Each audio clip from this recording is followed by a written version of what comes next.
ଆସିପାରିବି ତୁ ଆଜି ସୁଧମୂଳ ଟଙ୍କା ସବୁ ଦେଇଦେ ମୁଁ ମୋ ବାଟ ଦେଇ ଚାଲିଛି ମଉସା ତମେ ଟିକେ ବୁଝିବାକୁ ଚେଷ୍ଟା କର ମଉସା। କଣ ବୁଝିବେ ମୋ କୁକୁଡ଼ା ଫାର୍ମରେ ନିଆଁ ଲାଗି ସବୁ ଜଳି ପୋଡ଼ି ପାଉଁଶ ହେଇଯାଇଛି ମତେ ମତେ ମତେ ଆଉ କିଛି ଦିନ ସମୟ ଦିଅନ୍ତୁ ମଉସା।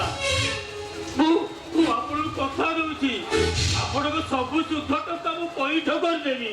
ହେଇପାରିବନି ଜମାରୁ ହେଇପାରିବନି ଏ ମଧୁ ମାଟିରେ ତୁ ବହୁତ ଲଣ୍ଠନ ଦେଖେଇ ସାରିଲୁଣୁ ହେଲେ ଆଉ ନୁହେଁ ବାପା ଆଜି ସୁଧମୂଳ ଟଙ୍କା ନେବି ଆଉ ଏଠୁ ଯିବି ମଉସା ଆମକୁ କିଛି ଦିନ ସମୟ ଦିଅନ୍ତୁ ଦେଖନ୍ତୁ ଆମେ ଆପଣଙ୍କର ସବୁ ଟଙ୍କା ସୁଝି ଦେବୁ ଆମକୁ ବିଶ୍ୱାସ ରଖନ୍ତୁ।